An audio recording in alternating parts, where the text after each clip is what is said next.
Hello everyone, I welcome you all to this amazing platform. I Bhumika Prajapati. सो आज हमारा one short video है, ठीक है। इसमें हम क्या डिस्कस करने वाले, तो जितने भी बैटल्स हुए हैं from ancient till modern history, जितने भी बैटल्स हुए उन सबको हम आज इस एक लेक्चर में कवर करेंगे।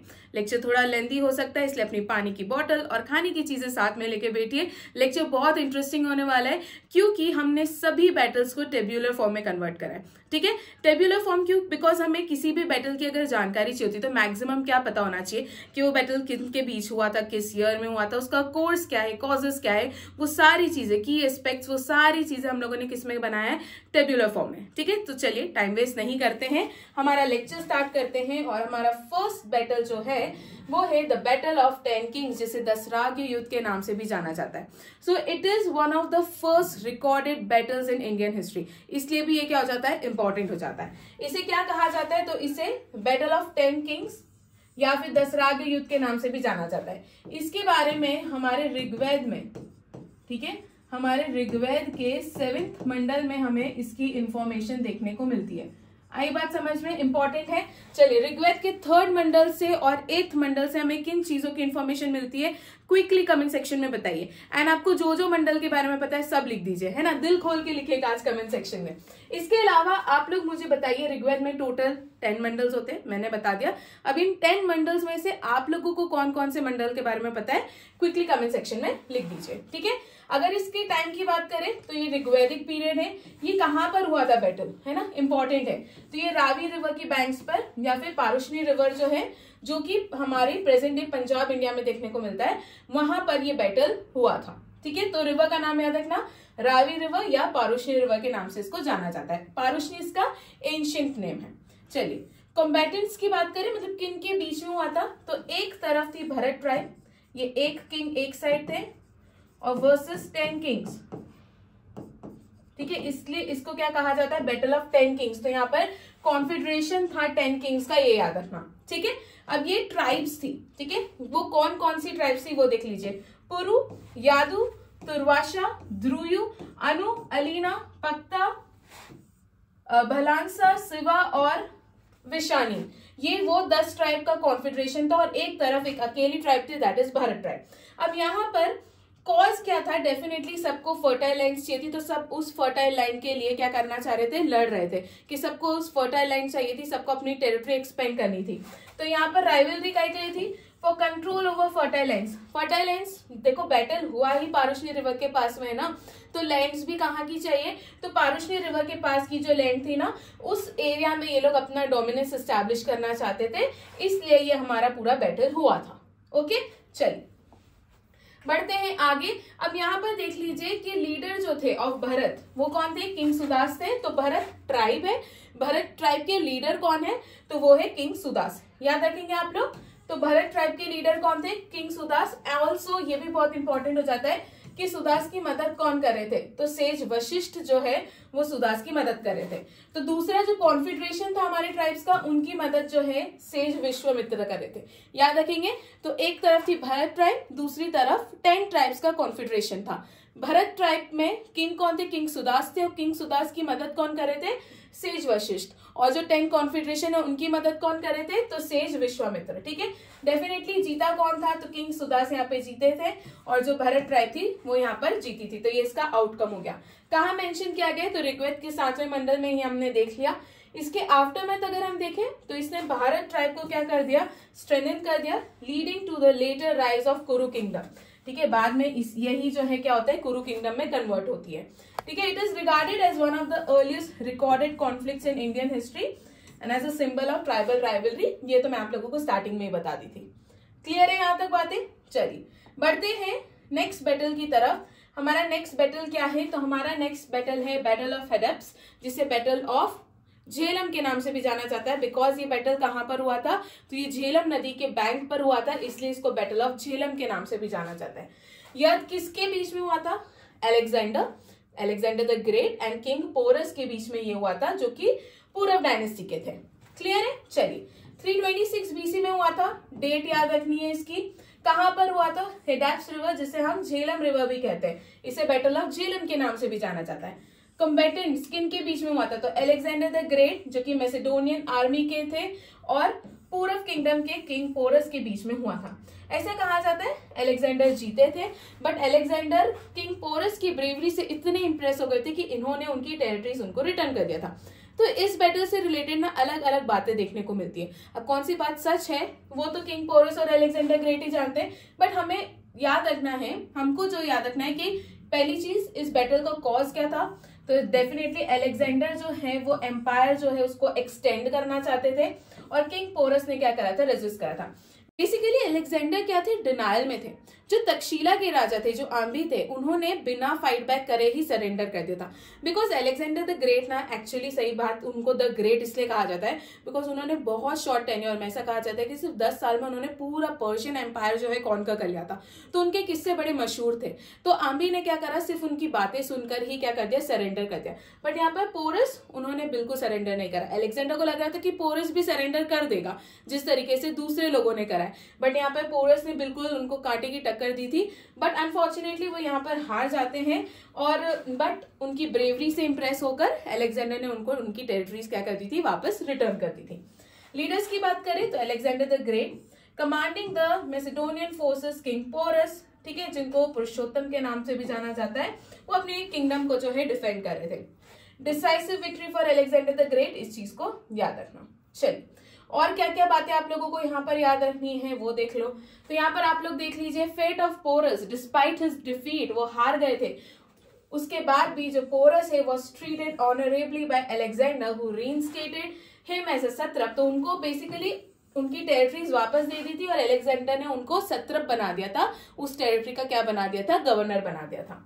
आफ्टरमैथ की बात करें तो अलेक्जेंडर की जो ट्रूप्स है उन्होंने क्या करा था, बेसिकली इसके बाद अलेक्जेंडर का था कि वो मगध वाले रीजन को अब कॉन्कर करना चाहते थे, ठीक है, बट ब्यास रिवर तक पहुंचने के बाद उनकी जो आर्मी थी उन्होंने रिफ्यूज कर दिया। वो लोग बहुत एग्जॉस्ट हो गए थे, बहुत थक गए थे, कंटिन्यूस वो लोग लड़ रहे थे, तो उन्होंने रिफ्यूज कर दिया कि वो आगे नहीं बढ़ेंगे। ऑल्सो उस समय धनानंद रूल कर रहे थे, धनानंद के पास बहुत ह्यूज आर्मी थी, इसकी इंफॉर्मेशन उनकी आर्मी वालों को पता थी, तो इसलिए उन लोगों ने रिफ्यूज कर दिया। यहाँ से उनको क्या करना पड़ता है, रिटर्न जाते, फिर वो बेबीलोन पहुंचते हैं, बेबीलोन में जाके अलेक्जेंडर की मृत्यु हो जाती है।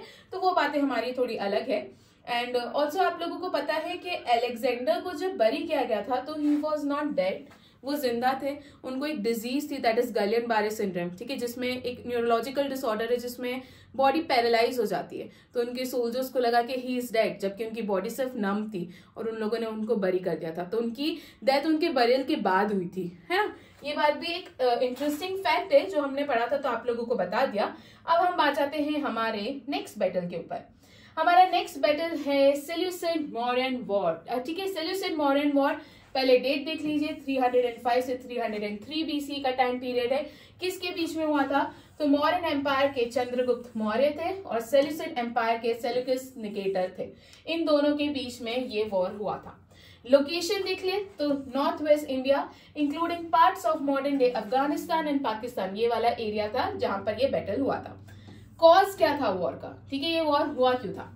सेल्यूकस जो है वो रिक्लेम करना चाहते थे अपनी टेरिटरीज, जो कि नॉर्थ वेस्ट इंडिया में इनकी जो टेरिटरीज थी, जो कि अलेक्जेंडर उनके लिए छोड़ के गए थे, वो उन टेरिटरीज को रिक्लेम करना चाहते थे। But Chandragupta he aimed to consolidate and expand the Mauryan Empire, but Chandragupta छोड़ने वाले नहीं थे, उनको अपना जो एम्पायर था उसको कंसोलिडेट करके रखना था और बढ़ाना था। ऐसा नहीं कि एक टेरिटरी जीत ली तो दूसरी खो दी, वो नहीं, वो कंसोलिडेट करके रखना चाहते थे और एम्पायर को बढ़ाना भी चाहते थे। तो ये था कॉज ऑफ वॉर, कि ये बैटल हुआ क्यों था, ठीक है। की इवेंट्स की अगर मैं बात करूं तो चंद्रगुप्त ने बहुत सारी सीरीज ऑफ कैंपेन्स जो है लॉन्च करे थे सेल्यूसिड टेरिटरीज में।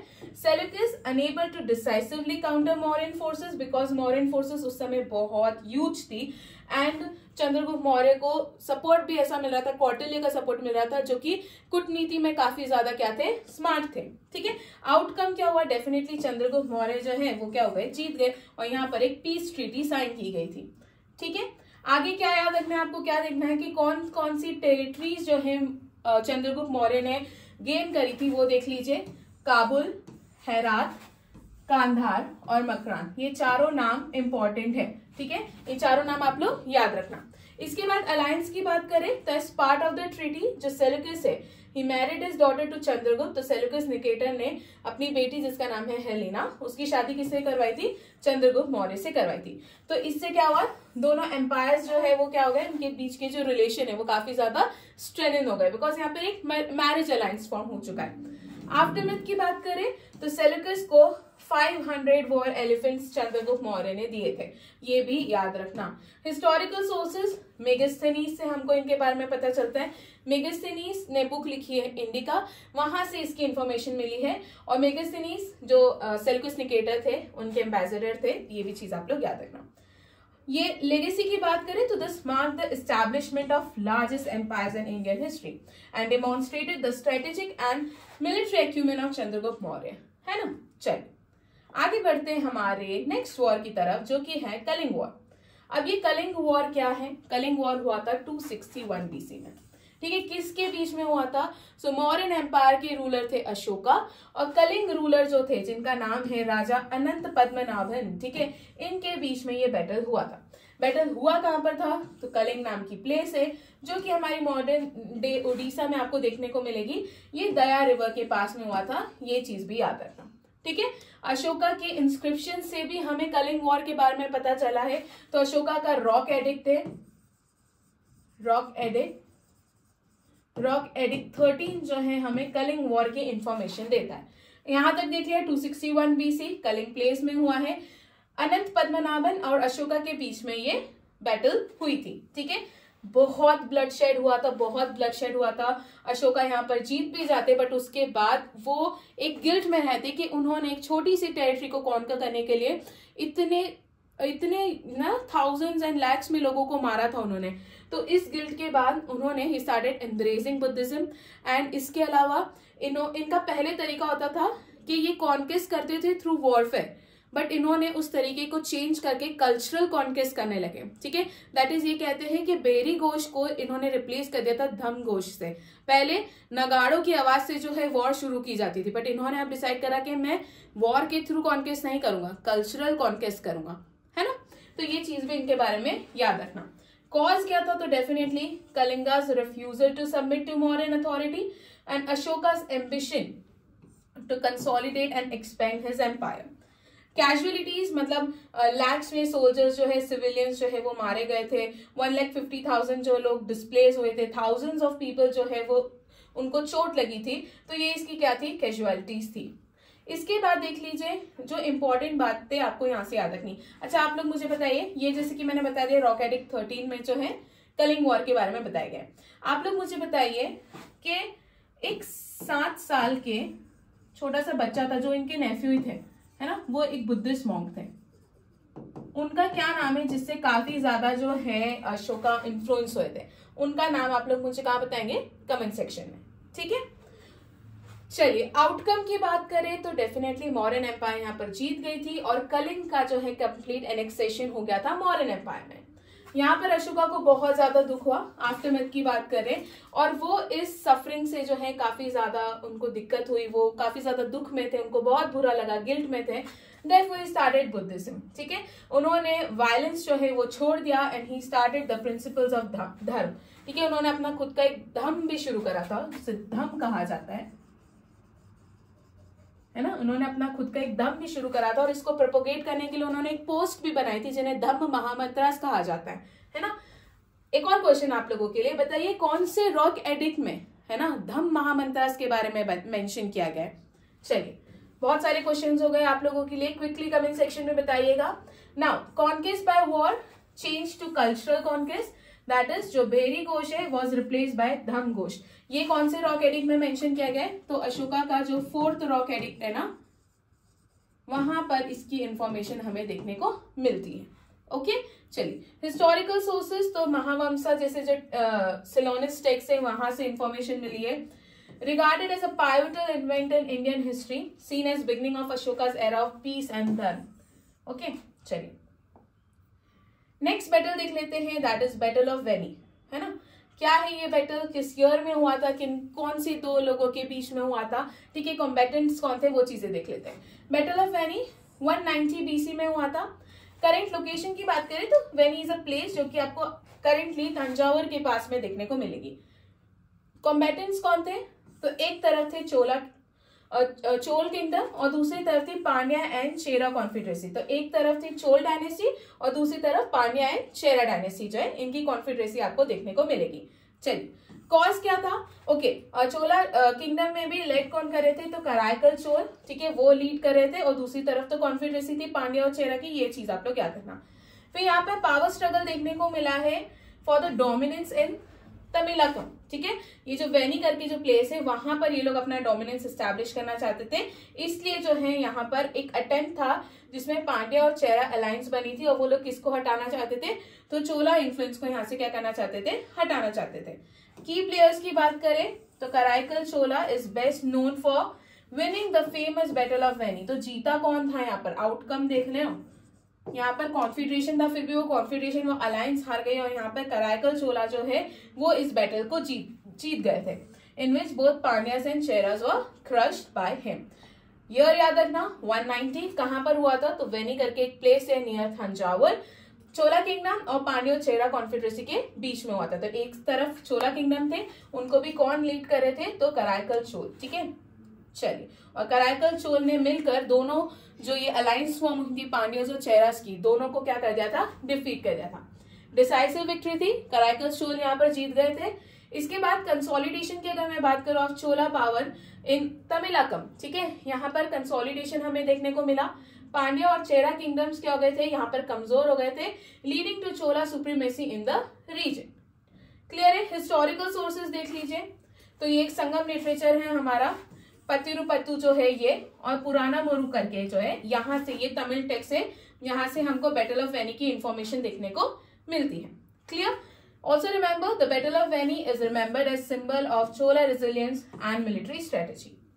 आपको क्या याद रखना है उसकी अगर मैं बात करूं, ईयर याद रखना, कहां पे हुआ था वो याद रखना, किन के बीच में हुआ था वो याद रखना, जीता कौन था वो याद रखना, और चोला किंगडम के जो रूलर थे दैट इज कराईकल चोला, उनका नाम याद रखना। ओके, चलिए बढ़े हमारी नेक्स्ट बैटल की तरफ।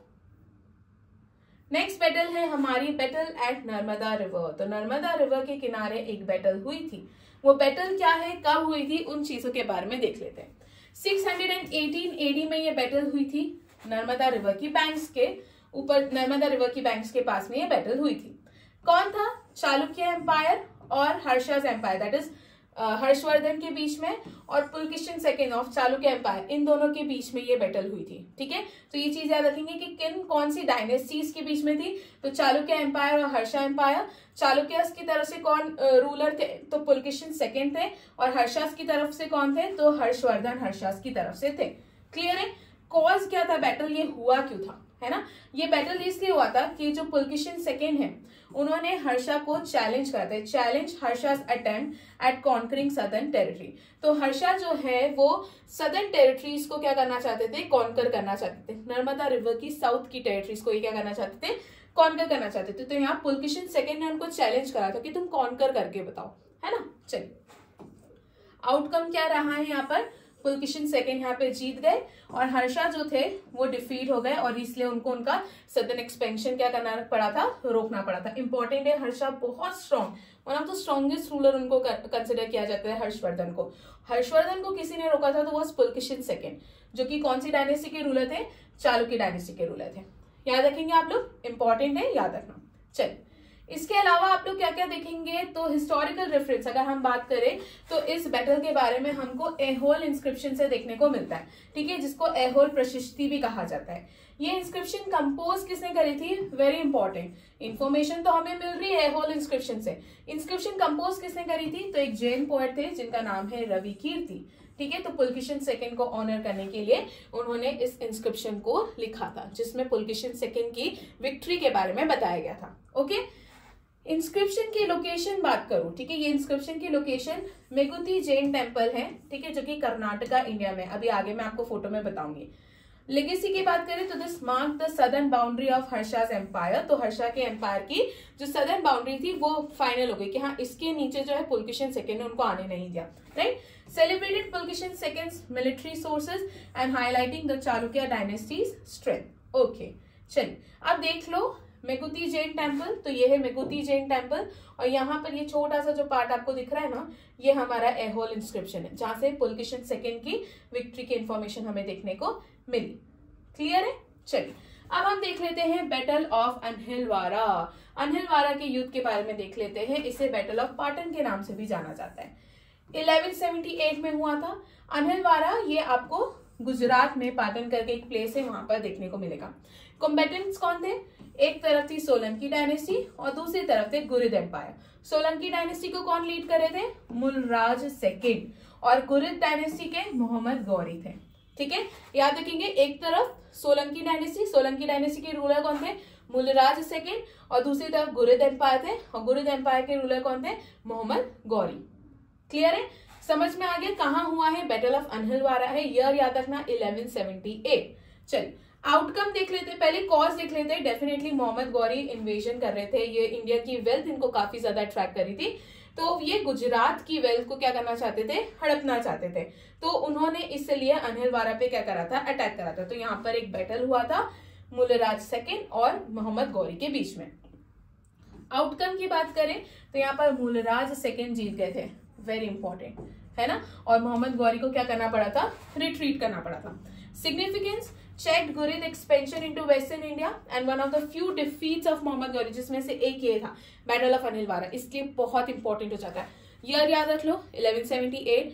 जगह याद रख लो, पाटन करके प्लेस है गुजरात में, अनहिलवारा वहां पर हुआ था। किसके बीच में हुआ था? सोलंकी डायनेस्टी, मूलराज सेकंड, और दूसरे कौन है? गुरिद एम्पायर के रूलर है मोहम्मद गौरी। ओके चलिए, जीता कौन है? तो मूलराज सेकंड जीती है। सोलंकी डायनेस्टी की यहाँ पर क्या होती है? विजय होती है। सोर्सेस तो Solanki inscriptions and Persian Chronicle से इस बैटल के बारे में हमें देखने को मिलता है। चलिए इसी के साथ देख लेते हैं, हमारा हिस्ट्री कोर्स लॉन्च हो चुका है, जिसमें आप लोगों को हिस्ट्री में पढ़ाने वाली हूँ। एंशिएंट, मिडाइवल और मॉडर्न तीनों पार्ट्स जो है यहाँ पर कवर किया जाएगा। ये आपकी जितनी भी वनडे एग्जाम्स है, CGL, CHSL, SSC, railways, defence, जितनी भी एग्जाम है उनके पॉइंट ऑफ व्यू से ये बहुत इंपॉर्टेंट है। ठीक है, प्ले स्टोर से जाइए, पूजा जैन क्लासेस एप्लीकेशन डाउनलोड कीजिए, वहां पर आपको ये हिस्ट्री कोर्स का अटैच वीडियो देखने को मिलेगा। एक डेमो लेक्चर है। मैं ये नहीं कह रही हूँ कि खरीद लो, मैं ये कह रही हूँ कि एक डेमो लेक्चर देखो। अगर आप लोग को वर्थ इट लगता है कि हाँ खरीदना चाहिए, पर ये हिस्ट्री का कोर्स परचेज करना चाहिए, उसके बाद आप इसे परचेज कर सकते हैं, है ना। चलिए इसके अलावा देख लीजिए, अक्टूबर की मंथली मैगजीन आपको ये मिल जाएगी। इसमें आपको टॉप 150 क्वेश्चंस और जितनी भी न्यूज है सब एक जगह कंपाइल देखने को मिलेगी। SSC जनरल अवेयरनेस की प्रीवियस क्वेश्चन की ई बुक भी आप परचेज कर सकते हैं। सेम प्ले स्टोर पे जाइए, पूजा जैन क्लासेस एप्लीकेशन डाउनलोड करनी है, वहां से आप ये ई बुक डाउनलोड कर सकते हैं। यहाँ पर SSC के जितने भी PYQs है वो सारे क्वेश्चंस एक जगह, सभी सब्जेक्ट्स के, history, polity, geography, economic, science, static GK, ये सारी जगह आपको एक जगह क्या देखने को मिलेगी? सारे PYQ एक जगह कंपाइल देखने को मिलेंगे। ओके, अब आ जाते हैं हमारे नेक्स्ट बैटल के ऊपर। नेक्स्ट बैटल है हमारा फर्स्ट बैटल ऑफ तराइन। ये बैटल बहुत बहुत बहुत इंपॉर्टेंट है और आप लोगों को समझ में आएगा क्यों इंपॉर्टेंट है। पहली बार डेट याद रखो, 1191 में फर्स्ट बैटल ऑफ तराइन हुआ था एंड 1192 में सेकेंड बैटल ऑफ तराइन हुआ था। डेट्स याद रखना बहुत इंपॉर्टेंट है। अब इसकी हिस्टोरिकल सिग्निफिकेंस क्या है? तो ये जो तराइन की बैटल्स हैं ये इसलिए इंपॉर्टेंट है because it change the course of Indian history. ठीक है, leading to establishment of first Islamic सल्तनत। तो ये जो बैटल है ये इसलिए इंपॉर्टेंट है बिकॉज इस बैटल के बाद ही इंडिया में पहली बार इस्लामिक सल्तनत जो है उसकी एस्टैब्लिशमेंट हुई थी। क्लियर है यहाँ तक बातें? चलिए अब ये यहाँ पर कंबेटेंट्स क्या थे, किस ईयर में हुआ है, वो सारी चीजें देख लेते हैं। एक तरफ थी राजपूत कॉन्फेडरेसी जिससे पृथ्वीराज चौहान लीड कर रहे थे, दूसरी तरफ गुरिद एम्पायर जिसको मोहम्मद गौरी लीड कर रहे थे। ठीक है, 1191 में हुआ था, ये हार गए। कौन? मोहम्मद गौरी। और जीता कौन था? तो पृथ्वीराज चौहान यहाँ पर जीते थे। इसके बाद कॉज की बात करें तो मोहम्मद गौरी ने अटैक करा था और वो भटिंडा को क्या करना चाहते थे? कैप्चर करना चाहते थे। और ये जो था भटिंडा जो था ये की पार्ट था पृथ्वीराज चौहान की डोमिनियन का। अब वो भटिंडा पर ही अटैक कर बैठे, तो यहाँ पर उसे पता नहीं था कि पृथ्वीराज चौहान कितने पावरफुल है ना, जबकि उनके किस्से बड़े मशहूर थे। बट फिर भी इन्होंने क्या कर दिया? भटिंडा पर अटैक कर दिया। इसी के कारण जो है हमारा फर्स्ट बैटल ऑफ तराइन होता है। तराइन जो है like 80 miles away from Delhi. तो ठीक है, तराइन में फर्स्ट बैटल हुआ था। की इवेंट तो मोहम्मद गौरी और पृथ्वीराज जो है ये बैटल फील्ड पे मिले और यहाँ पर जो है पृथ्वीराज चौहान ने मोहम्मद गौरी को क्या कर दिया, डिफीट कर दिया। ठीक है, so first battle of Tarain याद रखेंगे, very very very important. But इसका रिवेंज जल्द ही जो है मोहम्मद गौरी ने लिया। रिवेंज ये था कि सेकेंड बैटल ऑफ तराइन हुआ 1192 में। ठीक है, तो सेकेंड बैटल ऑफ तराइन हुआ 1192 में। अगेन ये तराइन वाली लोकेशन में हुआ है, ये बेसिकली हरियाणा में, दिल्ली से 80 माइल्स ये अवे है। सेम है। कंबेटेंट्स की बात करें, राजपूत कॉन्फेडरेसी, पृथ्वीराज चौहान और मोहम्मद गौरी। ठीक है, यहाँ पर मोहम्मद गौरी ने रिवेंज लिया because first battle of Tarain में बहुत बुरी तरीके से पृथ्वीराज चौहान ने उन्हें हराया था। तो यहाँ पर वो अब बिल्कुल डिसाइड करके आए थे कि उनको इस नॉर्दर्न इंडिया में अपना डोमिनेंस एस्टैब्लिश करना है। तो यहाँ पर पृथ्वीराज चौहान जो है ये हार जाते हैं और मोहम्मद गौरी की जीत होती है। सो पृथ्वीराज चौहान, ऑल्सो रिमेंबर ये अजमेर और दिल्ली के रूलर थे, ये की लीडर्स है, उनके नाम देख लेना। स्ट्रेंथ की बात करें तो राजपूत जो थे उनके पास बड़ी आर्मी थी, अराउंड 3 लाख सोल्जर्स थे, बट ये क्या थे, ऑर्गेनाइज नहीं थे। वेरेस अगर मैं मोहम्मद गौरी के आर्मी की बात करूं तो छोटी थी, बट ये काफी ज्यादा स्किल्ड थे, इनके पास बहुत सारे टेक्टिक्स थे, काफी डिसिप्लिन्ड थे। ठीक है, तो दैट इज द रीजन हम कह सकते हैं कि कहीं ना कहीं हमारी आर्मी जो है वो हार गई थी और गौरी की आर्मी क्या हो गई थी, जीत गई थी। इसके अलावा हम लोग जो है काफी ज्यादा ट्रेडिशनल वॉरफेयर मेथड्स पे बिलोंग कर रहे थे, वो एक रीजन था। और ये लोग काफी नए नए तरीके लेकर आए थे अटैक करने के। डिसाइसिव विक्ट्री थी, मोहम्मद गौरी यहाँ पर जीत गए, पृथ्वीराज चौहान को कैप्चर कर लिया था and was later executed. Aftermath की बात करें, इंपॉर्टेंट है, this mark the beginning of Islamic rule in northern India, इसलिए इंपॉर्टेंट है। मोहम्मद गौरी जो है उन्होंने उनके जो जनरल्स थे, जो स्लेव्स थे, उनके बीच में टेरिटरीज को क्या कर दिया था, डिवाइड कर दिया था। इनके 4 जनरल्स थे जिसके नाम आप मुझे कमेंट सेक्शन में बताइए, जिसमें से कुतुबुद्दीन ऐबक ने स्लेव डायनेस्टी को स्टार्ट करा था, है ना, स्लेव डायनेस्टी को स्टार्ट करा था। और इन्होंने टेरिटरी कौन सी दी थी, तो इन्होंने दिल्ली एंड लाहौर वाले रीजन को रखा था। जैसे कि इनका एक और जनरल था अगर मैं बताऊं तो वो थे बख्तियार खिलजी, है ना। बख्तियार खिलजी ने बंगाल और बिहार वाली टेरिटरी रखी थी, है ना। आप लोग मुझे बताइए, 2 और इनके जनरल्स थे। ठीक है, एक और बता देती हूँ, एक का नाम था कबाचा, है ना। अब आप लोग मुझे बताइए कबाचा के पास टेरिटरी कौन सी थी, और एक और पर्सन थे, एक और इनका स्लेव था, जनरल था, वो कौन थे और उन्होंने कौन सी टेरिटरी रखी थी, क्विकली कमेंट सेक्शन में बताएंगे। चलिए, यहाँ पे समझ में आ गया, this ended Rajput dominance in northern India, वो चीज भी याद रखना, and led the foundation for Delhi सल्तनत, जिसमें सबसे पहली जो डायनेस्टी थी वो स्लेव डायनेस्टी थी, जिसके फाउंडर थे कुतुबुद्दीन ऐबक। ओके, चलिए, हिस्टोरिकल सोर्सेस हमको पर्शियन क्रॉनिकल्स और जैसे कि मेडाइवल टेक्स्ट बुक्स है, ताजुल मसीह, ठीक है, और पृथ्वीराज रासो, यहाँ से हमको इन्फॉर्मेशन देखने को मिलती है। चलिए, बुक्स इंपॉर्टेंट है, अगर आपको ऑथर इनके पता है तो कमेंट सेक्शन में बताइए, और अगर नहीं पता है तो क्विकली गूगल कीजिए और देखिए कि कौन है इनके ऑथर, है ना। चलिए, बढ़ते हैं हमारे नेक्स्ट बैटल की तरफ, that is battle of Chandawar.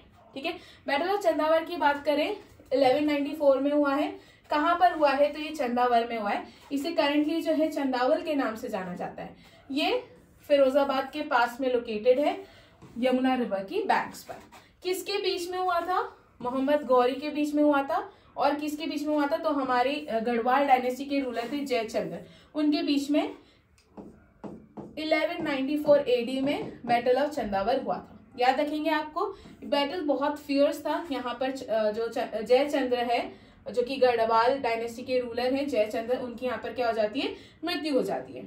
ठीक है, the victory of Mohammad Ghori in the battle, this marked the end of Garhwal dynasty. तो यहाँ पर गढ़वाल डायनेस्टी जो है उसकी एंड हो जाता है। मुस्लिम रूल तो शुरू हो ही चुका था नॉर्दर्न इंडिया में, तो वो चीज भी याद रखना। आपको क्या क्या याद रखना है, 1194 में हुआ है, किसके बीच में हुआ है, गढ़वाल डायनेस्टी के राजा जयचंद्र और कौन है, तो मोहम्मद गौरी है, इनके बीच में हुआ है, जिसमें गढ़वाल डायनेस्टी के जो राजा है जयचंद्र, वो क्या हो जाते हैं, हार जाते हैं। ओके, चलिए, नेक्स्ट बैटल की अगर मैं बात करूं, that is battle of Sarangpur.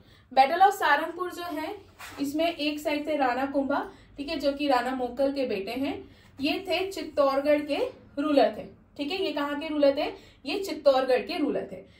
1433 में जो है ये क्या हुए थे, रूलर बने थे। राणा कुंभा ही फॉट 3 बैटल्स महमूद खिलजी के साथ, जो कि मालवा के सुल्तान थे। तो हमने क्या देखा, राणा कुंभा जो कि चित्तौड़गढ़ के रूलर थे, इनके बीच में और मालवा के जो सुल्तान है महमूद खिलजी के बीच में 3 बैटल्स हुए थे। Battle of Sarangpur, battle of Mandalgarh और बैटल ऑफ बनास, जिसमें से हम अभी कौन सा देखने वाले, हम देखने वाले बैटल ऑफ सारंगपुर। हम समझ गए कि बैटल ऑफ सारंगपुर हुआ किसके बीच में था, तो राणा कुंभा के बीच में और मालवा के जो सुल्तान है महमूद खिलजी के बीच में ये 2 बैटल्स हुए थे। क्लियर है यहाँ पर बातें। तो बैटल ऑफ सारंगपुर राणा कुंभा और मालवा के जो रूलर है महमूद खिलजी के बीच में ये हुआ था। यहाँ पर राणा कुंभा ने महमूद खिलजी को डिफीट कर दिया था और उसी के मतलब इसी विक्ट्री की खुशी में उन्होंने एक विजय स्तंभ बनाया था, विजय स्तंभ बनवाया था, ठीक है, जिसे टावर ऑफ विक्ट्री कहा जाता है। ये कहाँ पर है, तो आपको चित्तौड़गढ़ में देखने को मिलेगा, ठीक है। तो उनकी विक्ट्री को कमेमोरेट करने के लिए उन्होंने विजय स्तंभ बनवाया था। इसके अलावा ड्यूरिंग दिस पीरियड जो दिल्ली के सुल्तान थे उस समय, ठीक है, उन्होंने राणा कुंभा को एक टाइटल दिया था, that is the title of Hindu Suratrana, ठीक है, हिंदू सूरत राणा, ठीक है, the title of Hindu Suratrana. ये किसने दिया था, तो ये दिल्ली के जो सुल्तान थे उन्होंने इनको दिया था, ठीक है, जिसका मतलब होता है द हिंदू सुल्तान। क्लियर है। Rana Kumbha was the first Hindu ruler to be given this accolade by the Muslim sultan. तो ऐसा सुल्तान पाने वाले राणा कुंभा इकलौते जो है फर्स्ट जो है रूलर थे। क्लियर है। तो यहाँ पर आप लोगों को क्या क्या याद रखना, आप लोग समझ गए हैं कब हुआ था ये बैटल, किसके बीच में हुआ है, किसके बीच में हुआ है, तो महमूद खिलजी जो कि मालवा के सुल्तान थे वो, और किसके बीच में हुआ है, तो राणा कुंभा के बीच में हुआ है। ओके, कहाँ पर हुआ है, तो ये कहाँ पर हुआ है, ठीक है, जल्दी मुझे कमेंट सेक्शन में बताइए। इसके अलावा इस विक्ट्री के बाद इन्होंने विजय स्तंभ स्टैब्लिश करा था और फोर्ट्रेस ऑफ चित्तौड़गढ़, ठीक है, जो चित्तौड़गढ़ है वहां पर ये जो विजय स्तंभ है उसे क्या किया गया था, एस्टैब्लिश किया गया था। चलिए बढ़ते हैं हमारे नेक्स्ट बैटल की तरफ। हमारी नेक्स्ट बैटल है battle of Panipat. Very very very important. First battle of Panipat की हम बात कर रहे हैं, आपको डेट याद होनी चाहिए, एग्जैक्ट डेट 21 अप्रैल 1526। एग्जैक्ट डेट, सिर्फ ईयर याद करने से नहीं चलेगा, एग्जैक्ट डेट याद रखनी। 21 अप्रैल 1526 में हुआ था हमारा first battle of Panipat. Panipat की लोकेशन की बात करूं, हरियाणा में इसकी करंट लोकेशन है। कौन कौन था, किनके बीच में हुआ था, तो एक तरफ थे बाबर, दूसरी तरफ जिन्होंने मुगल एम्पायर की नींव रखी थी, दूसरी तरफ दिल्ली सल्तनत के लास्ट रूलर, लोधी डायनेस्टी के रूलर इब्राहिम लोधी थे, ठीक है। सो बाबर और इब्राहिम लोधी के बीच में ये बैटल हुआ था, that is battle of Panipat.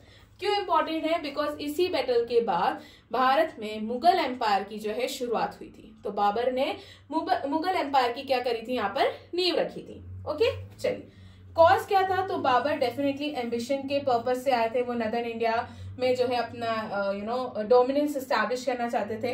अब यहाँ पर ना बाबर को खुद जो है क्या मिला था, इनविटेशन मिला था। दौलत खान लोधी ने इनको इनवाइट करा था कि आप आइए और भारत में आके इन्वेट कीजिए। ये उस समय पंजाब के गवर्नर थे, ठीक है, वो चाहते थे कि वो इब्राहिम लोधी को थ्रोन पे से हटाए और दौलत खान लोधी को थ्रोन पे बिठाए, बट पॉसिबल नहीं था।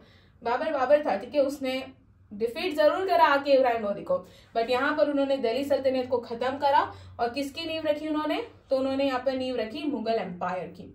ठीक है, बातें समझ में आई, इंपॉर्टेंट है। चलिए अब देख लेते हैं यहाँ पर बाबर ने तुलुगमा जो एक इट इज अ प्रैक्टिस जहाँ पे ये आर्टिलरीज को एक पर्टिकुलर वे में अरेंज करते हैं। तो यहाँ पर आर्टिलरीज या जो ट्रूप्स है उसके अरेंजमेंट को तुलुगमा कहा गया है। तो यहाँ पर उन्होंने पहली बार तुलुगमा जो प्रैक्टिस है उसे यूज करा था और इब्राहिम लोधी की जो ट्रेडिशनल आर्मी थी वो इसलिए इनके आगे टिक नहीं पाए। जीता कौन है, तो यहाँ पर बाबर जीत गए हैं और इब्राहिम लोधी इस बैटल में मारे जाते हैं। तो यहाँ पर खत्म होता है हमारा दिल्ली सल्तनत और शुरुआत होती है हमारे मुगल एम्पायर की भारत में। क्लियर है। सिग्निफिकेंस ये कि इन्होंने मॉडर्न वॉरफेयर टेक्टिक्स को क्या करा था, यूज करा था। ऑल्सो अगर मैं एग्जाम रिलेवेंट पॉइंट्स की बात करूं तो यहाँ पर हमें ट्रांजिशन देखने को मिलता है मिडाइवल से मॉडर्न वॉरफेयर का। ठीक है, मिडाइवल वॉरफेयर से मॉडर्न वॉरफेयर की तरफ एक ट्रांजिशन हमें देखने को मिलता है। इब्राहिम लोधी लास्ट सुल्तान थे दिल्ली सल्तनत के। बाबर की जो ऑटोबायोग्राफी है बाबरनामा, वहां से हमें इनकी इंफॉर्मेशन देखने को मिलती है। यहाँ पर जो नोट आपको देखने को मिल रहा है ना, ये बहुत इंपॉर्टेंट है।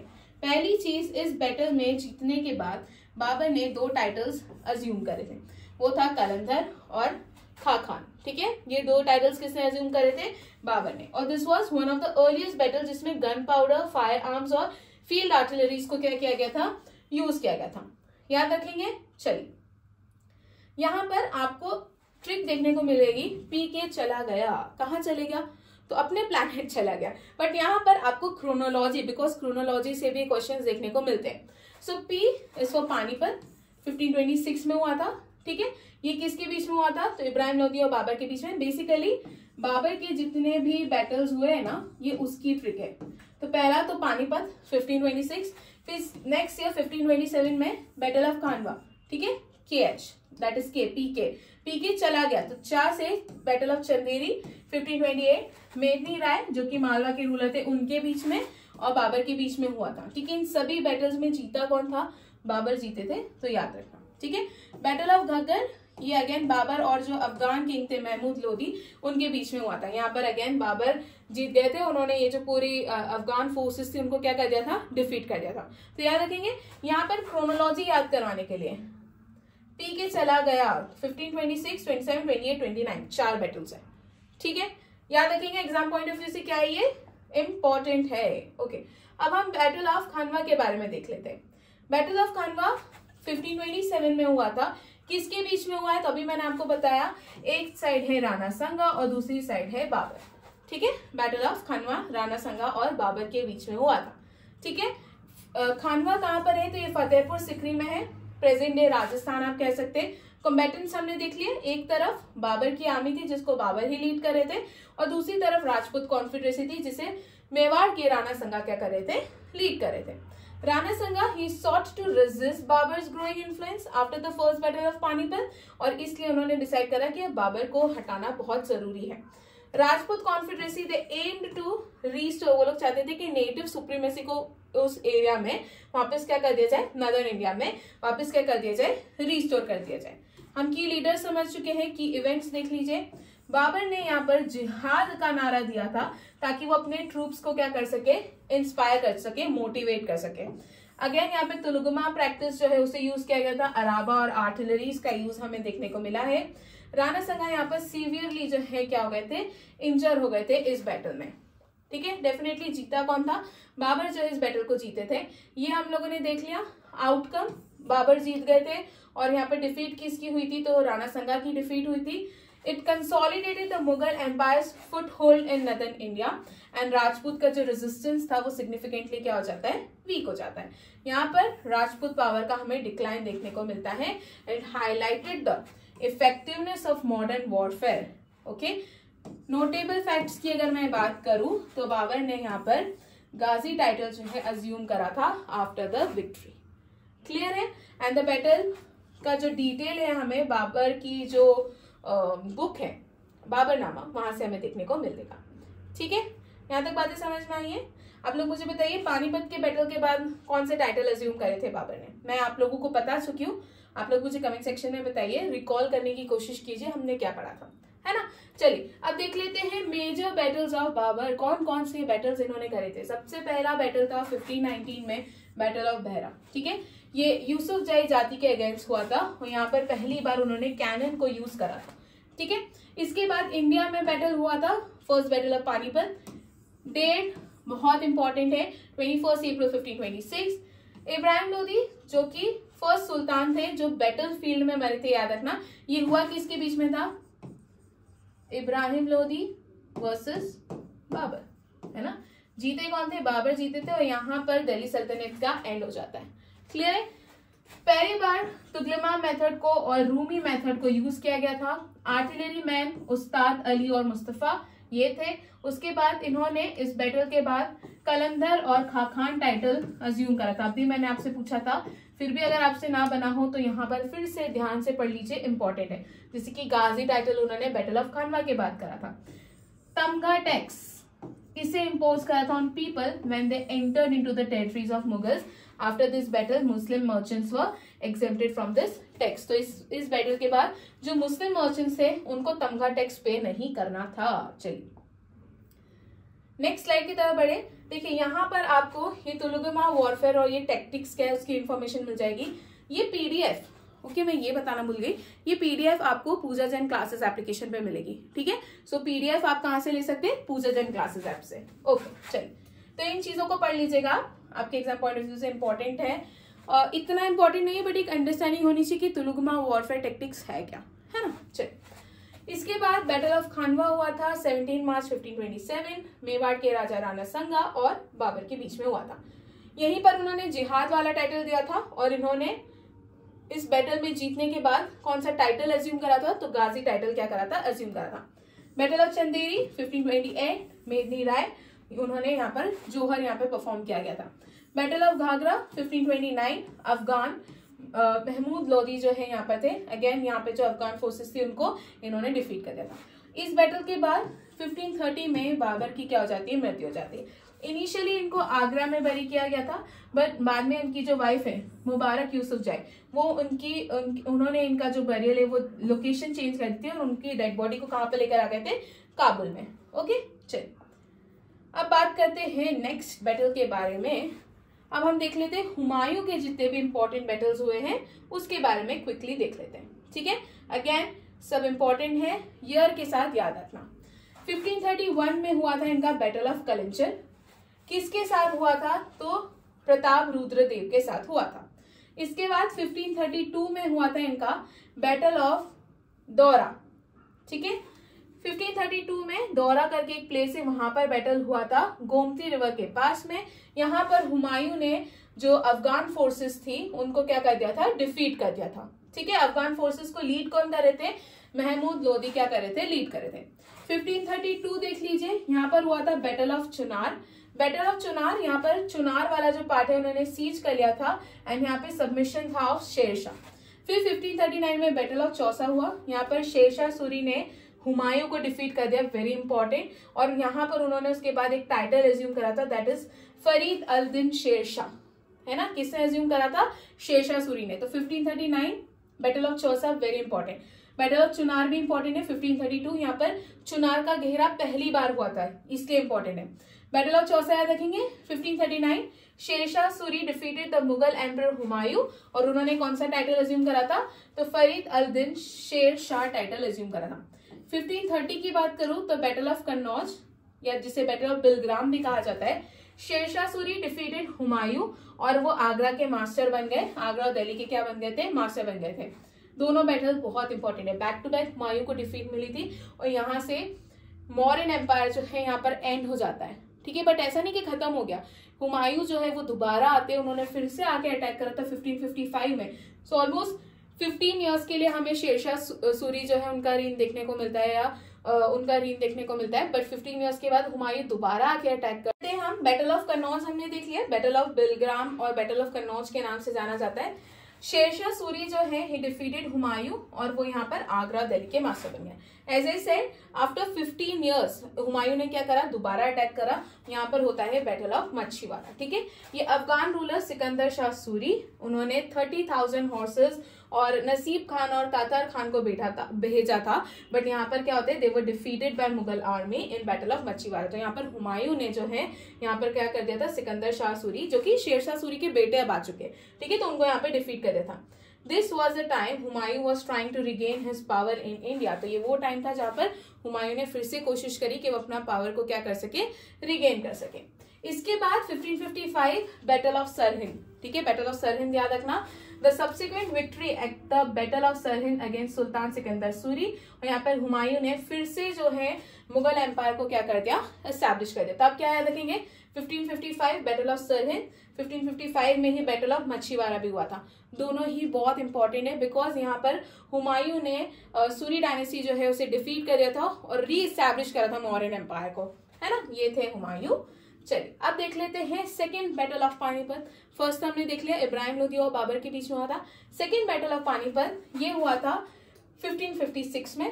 Panipat is a place in Haryana. तो यहाँ पर अकबर के जो रीजेंट थे दैट इज बैरम खान, उनके बीच में, और हमारी जो हिंदू अलायंस है उसको कौन लीड करा था, हेमू, जिन्हें हेमचंद्र विक्रमादित्य भी कहा जाता है। ये मिनिस्टर थे आदिल शाह सूरी के। ठीक है, तो यहाँ पर हेमू और दूसरी तरफ थे बैरम खान जो कि किसके रीजेंट थे, अकबर के। इन दोनों के बीच में हुआ था सेकेंड बैटल ऑफ पानीपत। समझ में आएगा, तो बैरम खान और हेमू के बीच में हुआ था इन शॉर्ट। ठीक है, किस ईयर में हुआ है, 1556। वेरी इंपॉर्टेंट डेट याद रखना, 5 नवंबर 1556 में ये बैटल हुआ था। ओके, यहाँ पर स्ट्रगल क्या था, डेफिनेटली दिल्ली थ्रोन जो है, ठीक है, ये जो है इसको क्या करना चाहते थे, वापस से कॉन्कर करना चाहते थे। आफ्टर द डिक्लाइन ऑफ सूर एम्पायर, हेमू का एम था कि वो इंडियन रूल को वापस रीस्टैब्लिश करे bye ओवरथ्रोइंग the Mughals.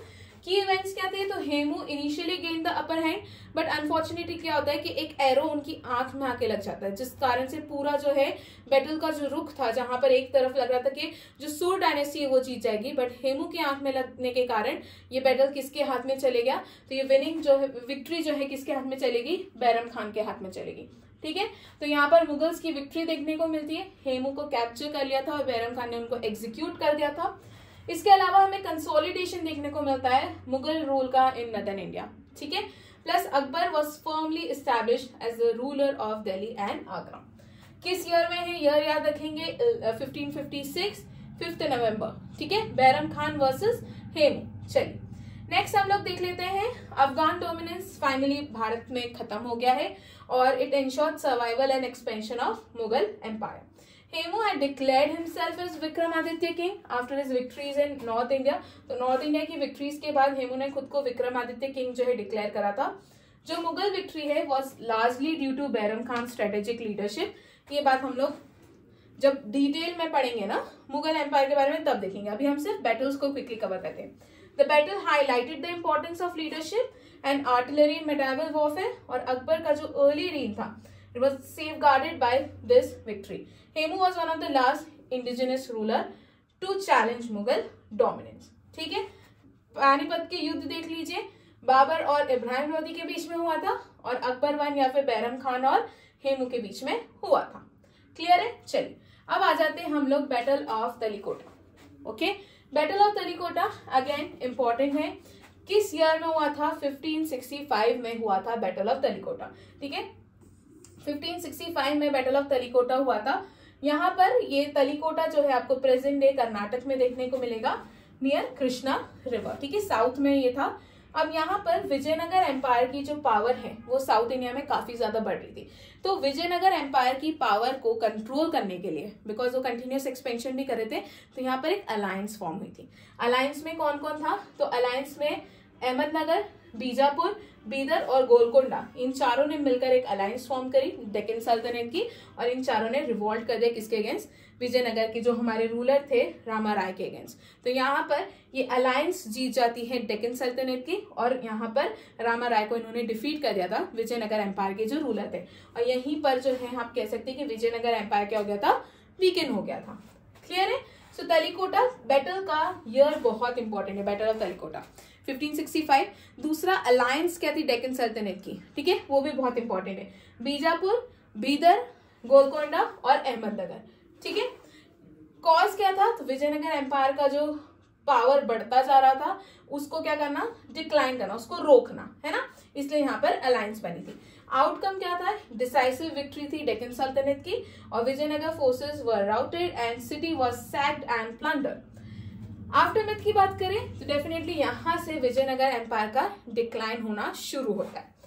Also Deccan sultanate they consolidated the position in southern India, फिर it mark the end of Vijayanagar dominance in southern India. ठीक है, हम सिग्निफिकेंस देख रहे हैं, और इस बैटल ने किसके रोल को हाईलाइट करा, तो जो अलायंस फॉर्म हुई थी उनके रोल को हाईलाइट करा है, और एक बिट्रियल कैसे देखने को मिला हमें इंडियन वॉरफेयर में, उसके बारे में भी क्या हमको हाईलाइट्स यहाँ पे देखने को मिलते हैं।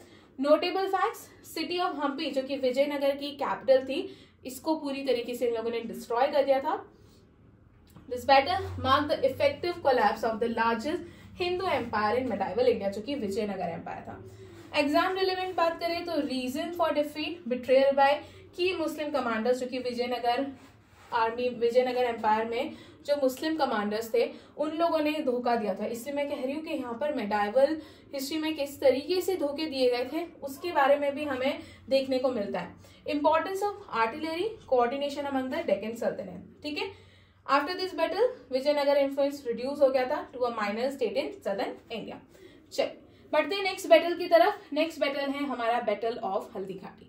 बैटल ऑफ हल्दी घाटी कब हुआ था, तो 1576 में हुआ था। याद रखेंगे कब हुआ था बैटल ऑफ हल्दी घाटी, 1576 में हुआ था। हल्दी घाटी पास नियर गोलकोंडा, ठीक है, राजस्थान वाला जो पास है, राजस्थान वाली जो जगह है वहां पर ये हुआ था।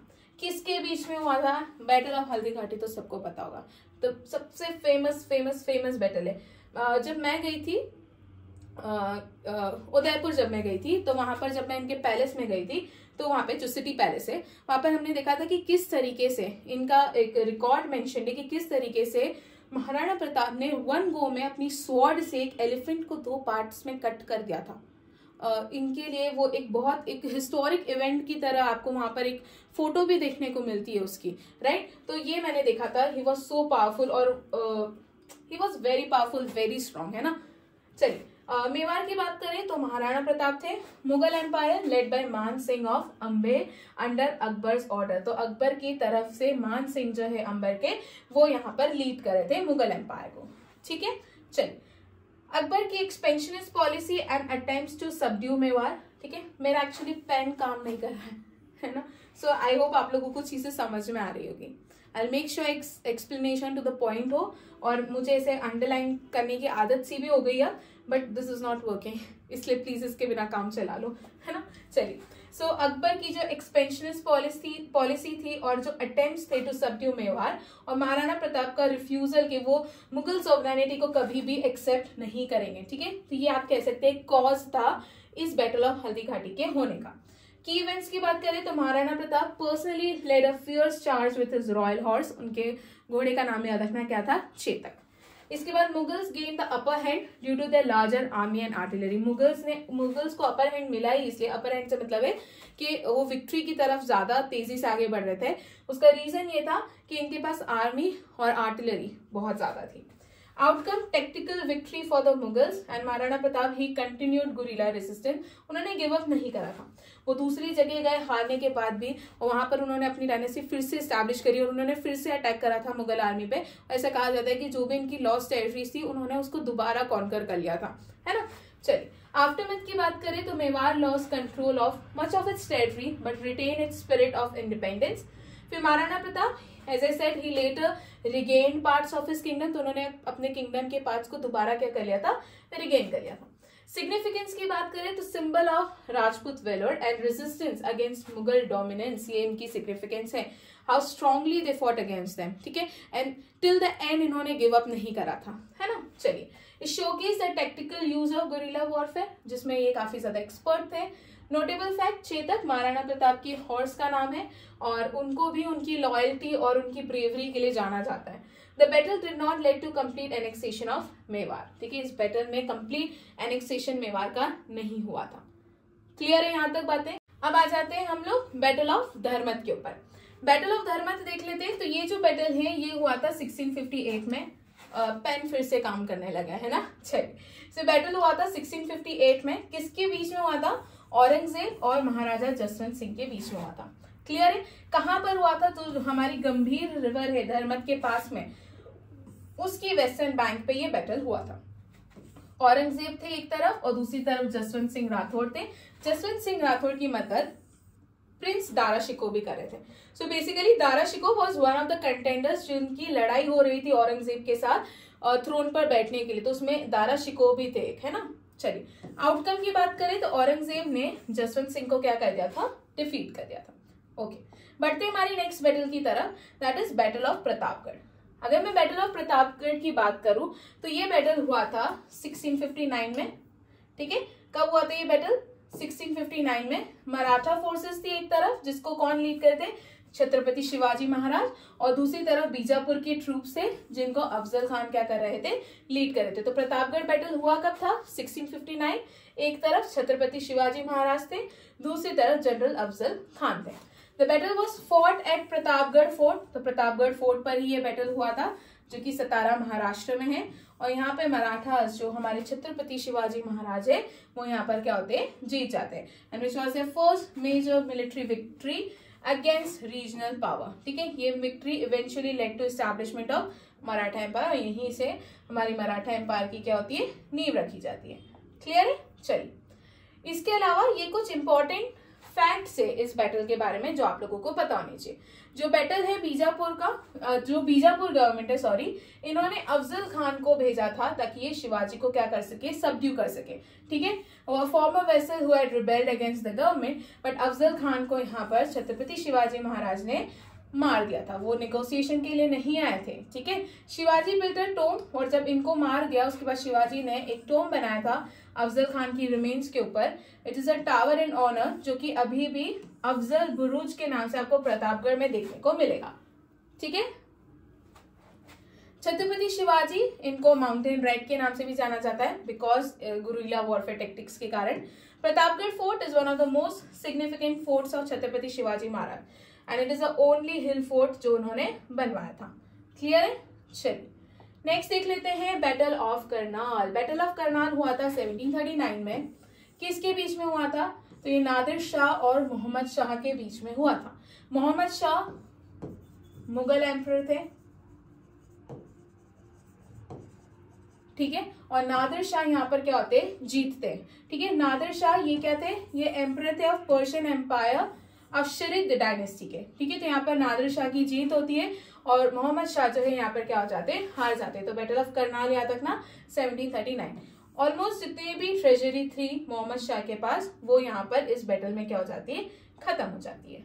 ओके चलिए अब देख लेते हैं बैटल ऑफ स्वाली। हम लोग आ चुके हैं मॉडर्न हिस्ट्री के ऊपर। बैटल ऑफ स्वाली हुआ था British East India company and Portuguese के बीच में, 1612 में हुआ था। स्वाली इसे सुवाली भी कहा जाता है, ये सूरत में एक सिटी है। इसमें पोर्चुगीज जो है वो क्या हो जाते हैं, हार जाते हैं। ओके चलिए, और जीत किसकी होती है, तो जीत यहाँ पर होती है ब्रिटिश ईस्ट इंडिया कंपनी। अब हम पढ़ेंगे कर्नाटिक वॉर्स के बारे में। तो हम 3 कर्नाटिक वॉर्स पढ़ेंगे। बेसिकली यूरोप में जो ब्रिटिश और फ्रांस के बीच में जो वॉर्स चल रहे थे, आप कह सकते हैं कि उनका रिजल्ट इंडिया में कर्नाटिक वॉर्स के फॉर्म में हुआ है। तो हमें कितने कर्नाटिक वॉर्स पढ़ने, हमें 3 कर्नाटिक वॉर्स पढ़ने। हम लोग क्विकली जो है उनको क्या कर लेते हैं, देख लेते हैं। कर्नाटिक वॉर ये सीरीज थी ऑफ 3 कॉन्फ्लिक्ट्स जो कि ब्रिटिश ईस्ट इंडिया कंपनी और फ्रेंच ईस्ट इंडिया कंपनी के बीच में हुई थी। कर्नाटिक रीजन में हुई थी। कर्नाटिक रीजन आपको मैप पे देखने को मिल रहा है, प्रेजेंट डे तमिलनाडु, आंध्र प्रदेश, कर्नाटका जो वाला रीजन है वहां पर। ये वॉर्स एक्सटेंशन थे जो कि यूरोप में वॉर चल रहे थे। ऑस्ट्रियन वॉर ऑफ सक्सेशन जो चल रहा था वो, और जो 7 इयर्स वॉर था वो तो उन्हीं का एक्सटेंशन हमें भारत में देखने को मिला था कर्नाटिक वॉर के फॉर्म में। यहाँ पर आपको इस वॉर के जो लास्ट था, 3rd कर्नाटिक वॉर के बाद हमें देखने को मिलता है कि यहाँ पर जो फ्रेंच पावर है वो क्या हो जाती है, डिक्लाइन हो जाती है। क्लियर है? क्विकली जो है हम लोग टेब्यूलर फॉर्म में चीजों को देख लेते हैं। यहाँ से क्वेश्चन डायरेक्ट बनेगा, ठीक है। पहला, फर्स्ट कर्नाटिक वॉर, रीजन क्या था कि जो ऑस्ट्रियन वॉर ऑफ सक्सेशन चल रहा था यूरोप में, उसी का एक्सटेंशन था हमारा फर्स्ट कर्नाटिक वॉर। कौन सी ट्रीटी हुई थी, तो यहाँ पर एक्सला-शेपल ट्रीटी हुई थी। यहाँ पर बैटल ऑफ सेंथोम और बैटल ऑफ अडियार भी देखने को मिलता है, याद रखेंगे आप लोग। First Carnatic war. Second Carnatic war, यहाँ पर सक्सेशन डिस्प्यूट्स थे, हैदराबाद के निजाम और जो कर्नाटक के नवाब थे इनके बीच में सक्सेशन डिस्प्यूट चल रहे थे। तो यहाँ पर एक तरफ British East India company support कर रही थी नासिर जंग और अनवरुद्दीन को, और फ्रेंच ईस्ट इंडिया सपोर्ट कर रही थी मुजफ्फर जंग और चंदा साहिब को, ठीक है। जिसमें नासिर जंग हैदराबाद के निजाम बनना चाहते थे और अनवरुद्दीन जो है वो कर्नाटक रीजन के क्या बनना चाहते थे, नवाब बनना चाहते थे। तो यहाँ पर इनके बीच में जो है बेसिकली जंग चल रही थी। देखो, हैदराबाद के निजाम कौन बनना चाहते थे, नासिर जंग और मुजफ्फर जंग, ये दोनों क्या बनना चाहते थे, हैदराबाद के निजाम बनना चाहते थे। तो दोनों के बीच में कॉन्फ्लिक्ट चल रहा था। तो यहाँ पर नासिर जंग को किसका सपोर्ट मिल गया, ब्रिटिश का मिल गया, और मुजफ्फर जंग को किसका मिल गया, फ्रेंच का मिल गया। सिमिलरली कर्नाटक वाले रीजन में नवाब बनना चाहते थे, अनवरुद्दीन नवाब बनना चाहते थे और चंदा साहिब नवाब बनना चाहते थे। तो अनवरुद्दीन को किसका सपोर्ट मिल गया, ब्रिटिश ईस्ट इंडिया कंपनी, और चंदा साहिब को किसका मिल गया, फ्रेंच ईस्ट इंडिया कंपनी, है ना। तो ये चीज हमें देखने को मिली थी। तो याद रखना, यहाँ पर एंड में ट्रीटी ऑफ पौंडीचेरी होती है। यहाँ पर बैटल ऑफ अंबर 1749, और गोदेई जो है यहाँ पर क्या बन गए थे, न्यू गवर्नर बन गए थे। क्लियर है? थर्ड कर्नाटिक वॉर देख लो। थर्ड कर्नाटिक वॉर जो 7 इयर्स वॉर ब्रोक हुआ था यूरोप में, उसका रिजल्ट था, उसका एक्सटेंशन था। यहाँ पर हुई थी ट्रीटी ऑफ पेरिस। तो Aix la Chapelle treaty, treaty of Pondicherry and treaty of Paris. French governor count de Lally यहाँ पर थे, इसके पहले गुदेल थे, अब कौन बन गए, तो अब आ गए हमारे काउंट डे लैली। ठीक है, बैटल ऑफ वॉन्डी वॉश यहाँ पर हुआ था 12 जनवरी 1760 और वॉन्डी वॉश के बैटल के बाद ही फ्रेंच जो थी, फ्रेंच ईस्ट इंडिया कंपनी का जितना भी प्रेस्टीज था, जितने भी डोमिनेंस था, वो क्या होता है, फ्रेंच पावर यहाँ पर इस बैटल के बाद क्या हो जाता है, खत्म हो जाता है आफ्टर बैटल ऑफ वॉन्डी वॉश। याद रखेंगे आप लोग।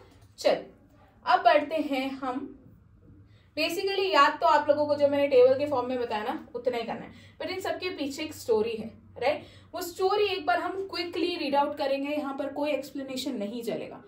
ओके चल, अगर मैं कॉजेस की बात करूं तो ऑस्ट्रियन वॉर ऑफ सक्सेशन जो है, जो यूरोप में शुरू हुआ था, उसी के कारण हमें भारत में पहला कर्नाटक वॉर देखने को मिला था। ये जो फर्स्ट कर्नाटक वॉर था ब्रिटिश ईस्ट इंडिया कंपनी और फ्रेंच ईस्ट इंडिया कंपनी के बीच में हुआ था।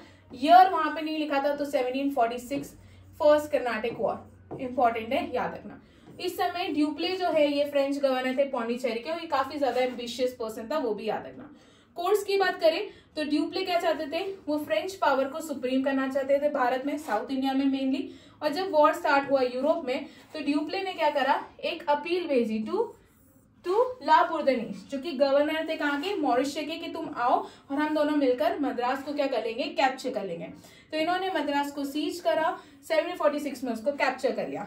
ठीक है, तो यही बेसिकली रिजल्ट था क्या काय का, हमारे फर्स्ट कर्नाटक वॉर का। ठीक है, चलिए रिजल्ट इन सेंस ये चीज हो रही थी जब यूरोप में वॉर शुरू हुआ, उसके बाद ड्यूप्ले ने क्या करा, सबसे पहले मद्रास को कैप्चर कर लिया ला बुर्दनीस की मदद से, है ना।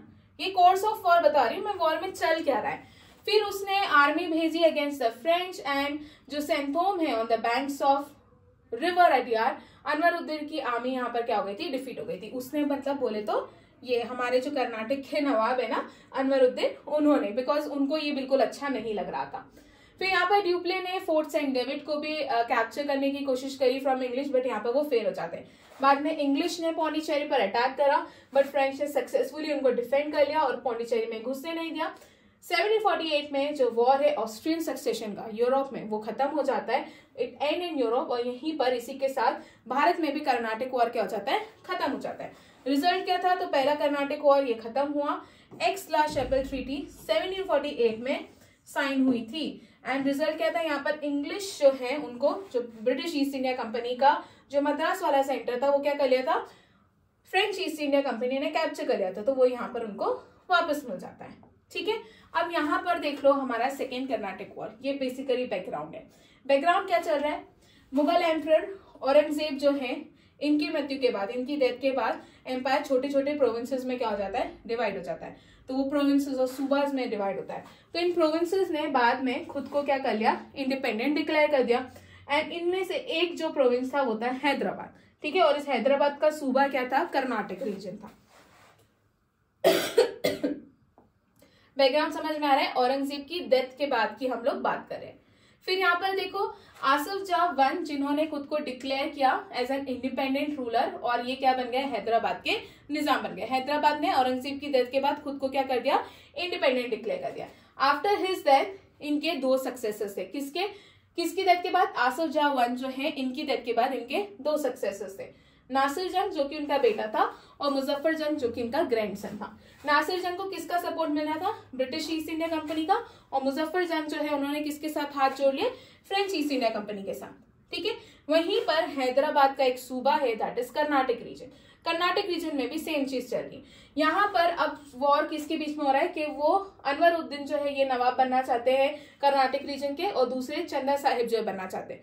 तो यहाँ पर अनवरुद्दीन को अगेन किसका सपोर्ट मिल गया, ब्रिटिश ईस्ट इंडिया कंपनी का, और चंदा साहिब को किसका मिल गया, फ्रेंच ईस्ट इंडिया कंपनी का। तो यहाँ पर एक अलायंस बन गई, अनवरुद्दीन और नासिर जंग ब्रिटिश ईस्ट इंडिया कंपनी, चंदा साहिब एंड मुजफ्फर जंग फ्रेंच ईस्ट इंडिया कंपनी, और यहीं से शुरू होता है हमारा सेकेंड कर्नाटक वॉर।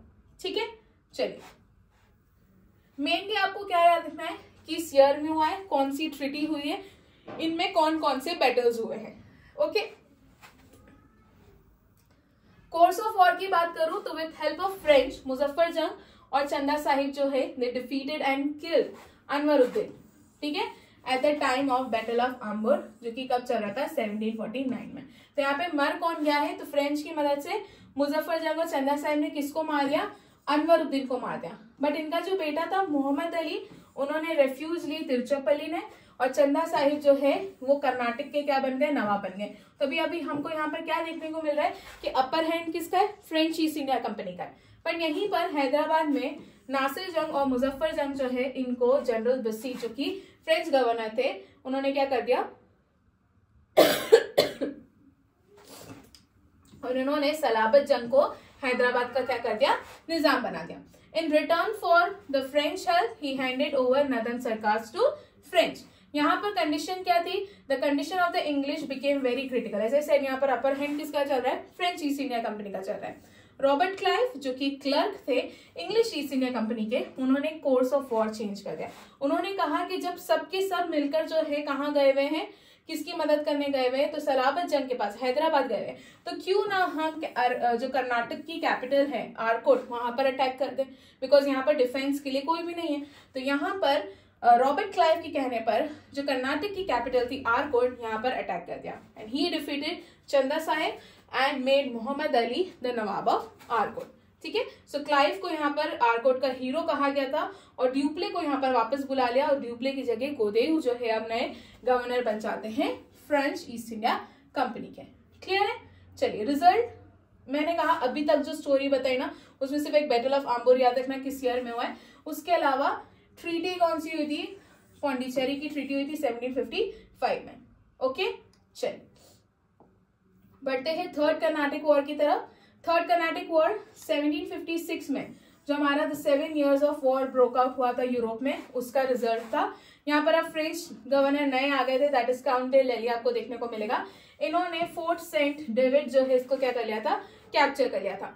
बसी जो कि फ्रेंच जनरल थे हैदराबाद में, इनको कहा गया था कि मद्रास पर अटैक करो, which was a great blunder जो कि फ्रेंच ईस्ट इंडिया कंपनी ने कमिट करा। इसके बाद जो बसी थे वो हैदराबाद छोड़ के चले जाते और ब्रिटिशर्स ने क्या कर लिया, हैदराबाद को ही कैप्चर कर लिया। तो काउंटी ले ली और बसी ने मिलकर फिर से जो है मद्रास पे क्या करा, अटैक करा। बट यहाँ पर जो ब्रिटिश जनरल सर आयरकोट, अब यहाँ पे ब्रिटिश जनरल कौन है, सर आयरकोट, उन्होंने दोनों जो है फ्रेंच जनरल्स थे, फ्रेंच जनरल और काउंटी ले ली जो गवर्नर थे, दोनों को बैटल ऑफ वॉन्डीवॉश जो कि 1760 में हुआ था, इंपॉर्टेंट है, इसमें क्या कर दिया, डिफीट कर दिया। बैटल ऑफ वॉन्डीवॉश क्यों इंपॉर्टेंट है, because this shows the end of French east India company in India. ठीक है, चलिए कोर्स याद रखेंगे। रिजल्ट में आपको सिर्फ इनकी ट्रीटी याद रखनी है, ट्रीटी ऑफ पेरिस जो कि किस ईयर में हुई थी, 1763 में हुई थी। और ऑल्सो रिमेंबर बैटल ऑफ वॉन्डीवॉश जो कि 1760 में हुआ था, इस बैटल ऑफ वॉन्डीवॉश के बाद the French lost all their prestige and influence in India. Clear है? ये हो गए हमारे तीनों कर्नाटिक वॉर। अब हम देखेंगे बैटल ऑफ प्लासी और बैटल ऑफ बक्सर के बारे में। ठीक है, बैटल ऑफ प्लासी की बात करूं तो हम बंगाल में आ गए। अब यहाँ पर ये लोग बंगाल वाले रीजन को क्या, ब्रिटिश ईस्ट इंडिया कंपनी उनको क्या करना चाह रही, कैप्चर करना चाह रही है, उनकी दीवानी राइट्स चाह रही है और बहुत सारी चीजें।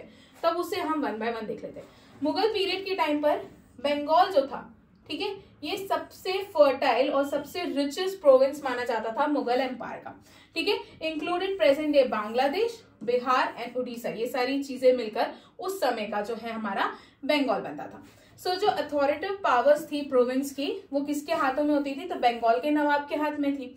सो importance for the British, Bengal जो है इसलिए क्या हो गया, उनके लिए इंपॉर्टेंट हो गया कॉन्कर करना, क्योंकि बहुत ही ज्यादा फर्टाइल और रिचेस्ट प्रोविंस था। ठीक है, so Bengal became the first kingdom जो कि ब्रिटिशर्स ने ऑक्यूपाई करा था इंडिया में, एंड ईस्ट इंडिया कंपनी ने अपने जितने भी प्रॉफिटेबल ट्रेड्स थे वो यहीं से शुरू करे थे, है ना। ये आपको देखने को मिलेंगे बंगाल के जितने भी नवाब रह चुके हैं उनका नाम है, जैसे कि मुर्शिद कुली खान हो गए, सुजाउद्दीन हो गए, सरफराज खान, अरीवर्दी खान, सिराजुद्दौला, ये सब आपको देखने को मिलेंगे। अब देख लें हमारा battle of Plassey. Battle of Plassey ये क्या था, तो लास्ट जो सूबेदार थे जिनको अपॉइंट किया था इंडिपेंडेंटली, जो कि मुगल एम्परर फरुख सियाह ने अपॉइंट करा था, वो कौन थे, मुर्शिद कुली खान थे। ठीक है, मुर्शिद कुली खान थे। ड्यूरिंग हिज टाइम जो रॉयल फरमान था जो फरुख सियाह ने इशू करा था, वो इन्हीं के टाइम पर इशू किया गया था, जो कि मुर्शिद कुली खान को बिल्कुल भी एक्सेप्टेबल नहीं था। सो बंगाल जो कि एक बहुत रिच प्रोविंस था, मुगल एम्पायर का, they develop unto an independent kingdom under Alivardi Khan. तो यहाँ पे मुर्शिद कुली खान ने तो सिर्फ डिनायल शो करा था, जब इनका बेटा था अलीवर्दी खान, इन्होंने क्या कर दिया, इसको इंडिपेंडेंट किंगडम डिक्लेयर कर दिया। आफ्टर हिज डेथ इनका जो ग्रैंडसन था दैट इज सिराजुद्दौला, ही क्या बनते हैं, बंगाल के नवाब बनते हैं। जो बैटल था प्लासी का, ये रिजल्ट था ऑफ अ क्वारल, जो किस कारण से हुआ था, तो सिराजुद्दौला और ब्रिटिशर्स के बीच में जो क्वारल चल रही थी 1757 में, उसी का रिजल्ट था हमारा बैटल ऑफ प्लासी। ओके चलिए सॉरी, अब हम कॉज देख लेते हैं। कॉज क्या था, ये कारण क्या था बैटल ऑफ प्लासी के होने का। तो जो इंग्लिश थे और जो फ्रेंच थे, they were strengthening their fortification in Bengal. ये बंगाल में अपने फोर्ट्स को क्या कर रहे थे, स्ट्रॉन्ग कर रहे थे, जिस कारण से इन्होंने बड़ी बड़ी वॉल्स खड़ी करना शुरू कर दी। अब यहाँ पर सिराजुद्दौला जो कि उस समय बंगाल के नवाब थे, उनका कहना था कि तुम मेरी टेरिटरी में हो, मेरी टेरिटरी में तुम्हारे फोर्ट्स है, तो फोर्टिफिकेशन करने से पहले तुम्हारा फर्ज बनता है कि तुम मुझसे परमिशन लो। ये सिराजुद्दौला का कहना, तो ये बात सही भी थी। उन्होंने कहा कि आप ये फोर्टिफिकेशंस अभी के अभी रोक दीजिए। यहाँ पर जो फ्रेंच ईस्ट इंडिया कंपनी थी उन्होंने इनकी बात मानी, बट इंग्लिश जो ब्रिटिश ईस्ट इंडिया कंपनी थी उन्होंने रिफ्यूज कर दिया कि वो नहीं रोकेंगे, वो तो फोर्टिफिकेशन करेंगे। मोर ओवर जो ब्रिटिश थे वो अपने ट्रेड के जो प्रिविलेजेस है, जो उनको रॉयल फरमान मिला था, जो कि फरूख सियार ने दिया था, ये उसका बहुत गलत मिसयूज कर रहे थे, जिस कारण से नवाब क्या हो गए, बहुत ज्यादा गुस्से में हो गए, भड़क गए। तो यहाँ पर सिराजुद्दौला ने अपनी आर्मी लेकर ही मार्च, और उन्होंने इनका जो कैलकाटा में जो फोर्ट विलियम था उसको क्या कर लिया, कैप्चर कर लिया।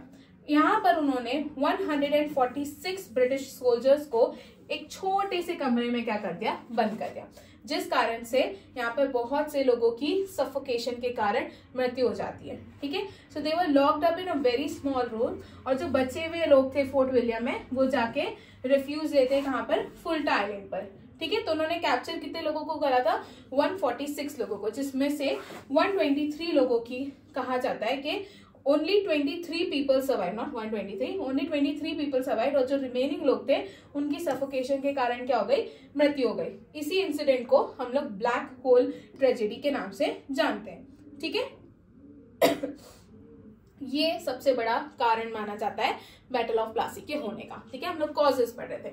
देयरफॉर क्या हुआ, 23 जून 1757 में सिराजुद्दौला की जो है वो रॉबर्ट क्लाइव से एक विलेज में मिलते हैं, जो कि प्लासी में है, नियर कैलकाटा। यहीं पर कुछ आवर्स के अंदर जो नवाब थे उनको डिफीट कर दिया था, और यहाँ पर इस बैटल में जीत किसकी हो जाती, Robert Clive, that is British East India company की हो जाती है। सिराजुद्दौला की हार के बाद यहाँ पर ब्रिटिशर्स ने मीर जाफर को जो है बंगाल का नया नवाब क्या करा, अपॉइंट करा। तो अब बंगाल के नए नवाब कौन हो चुके हैं, मीर जाफर। इसके पहले कौन थे, सिराजुद्दौला। क्लियर है। Mir Jafar in order to satisfy British as per the agreement, उन्होंने 24 परगानास की क्या दे देते, उनको जमीनी राइट्स दे देते। However this could not satisfy the British and consequently he was remove from the throne, और उनका जो सन इन लॉ था मीर कासिम, उनको प्लेस कर दिया गया था थ्रोन पर as a new nawab of Bengal. है ना, चल अब यहाँ पर आप लोग समझ गए रिजल्ट में क्या क्या चीजें हुई है। अब हम क्विकली जो है बैटल ऑफ बक्सर देख लेते हैं। बैटल ऑफ प्लासी समझ में आ गया, सिराजुद्दौला और किसके बीच में हुआ था, ब्रिटिश ईस्ट इंडिया कंपनी के बीच में हुआ था। डेट याद रखना बहुत इंपॉर्टेंट है। अब याद स्टार्ट करते हैं हम लोग बैटल ऑफ बक्सर। डेट याद रखना 22 अक्टूबर 1764, battle of Buxar. Buxar is a place आप मॉडर्न डे बिहार इंडिया में देख सकते हैं। कॉम्बेटेंट्स कौन थे, तो बैटल ऑफ बक्सर जो है यहाँ पर एक साइड पूरी अलायंस थी। अलायंस में कौन कौन थे, मीर कासिम थे, शुजाउद्दीन थे और मुगल एम्परर शाह आलम थे, और दूसरी तरफ हमारी ब्रिटिश ईस्ट इंडिया कंपनी थी, जिसको कौन लीड कर रहे थे, हेक्टर मुनरो। तो एक साइड कौन है, हेक्टर मुनरो, ठीक है, ब्रिटिश ईस्ट इंडिया कंपनी की तरफ से, और दूसरी तरफ कौन है, शुजाउद्दीन, शाह आलम, एंड तीसरे कौन है, तो तीसरे हमारे मीर कासिम।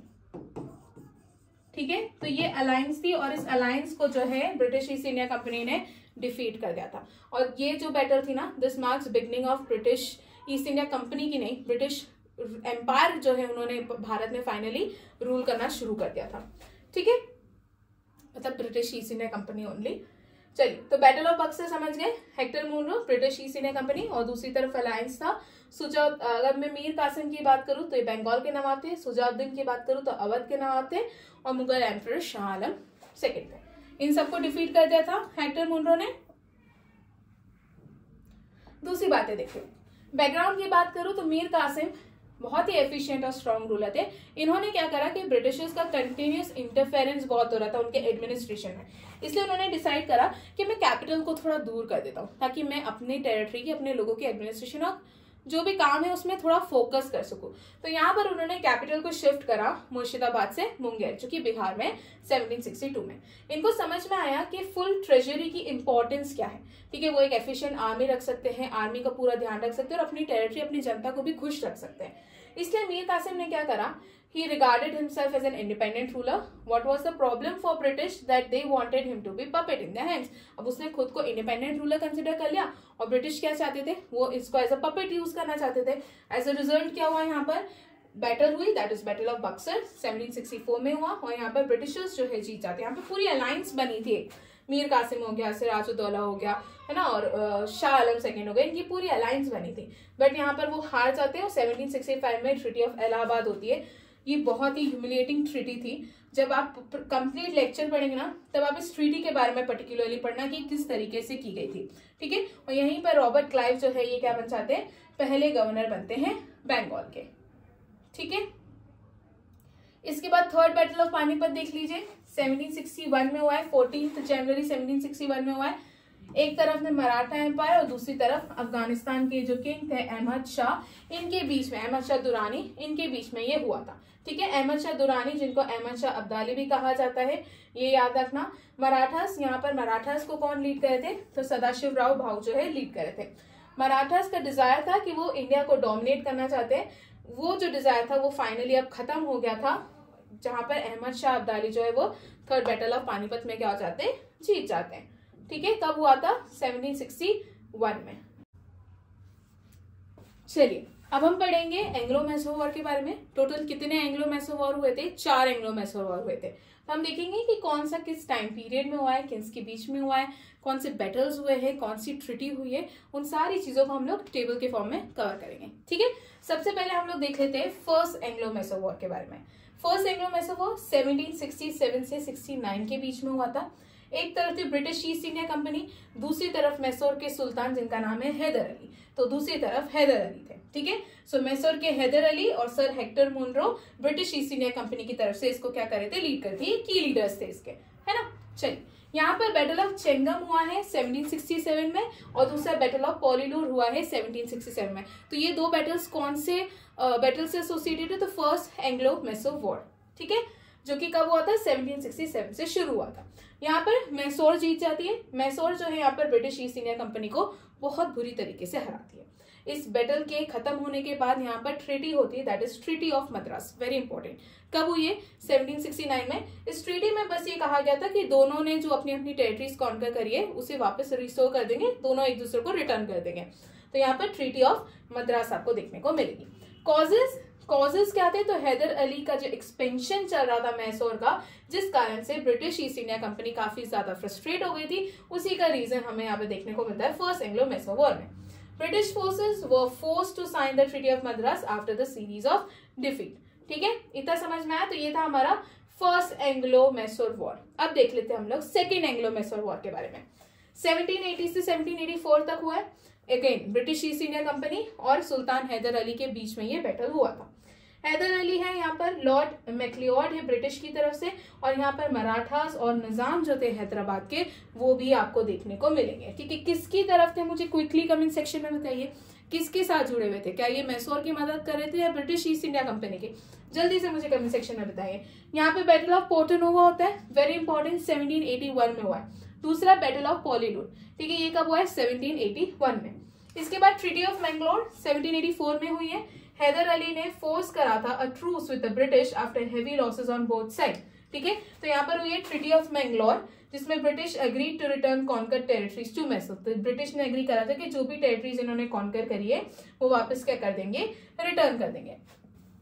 कॉज की बात करूं तो Haidar Ali continued resistance to British expansion, French को सपोर्ट कर रहे थे, फ्रेंच सपोर्ट जो था मैसूर का, इस कारण से भी ब्रिटिशर्स काफी ज्यादा इंस्टिगेट हो गए थे और यहाँ पर ब्रिटिश ने अलायंस बना ली थी किसके साथ, मराठास के साथ। क्या रखेंगे, चलिए। Conflict ended in stalemate but the treaty of Mangalore helped Mysore regain some lost territories.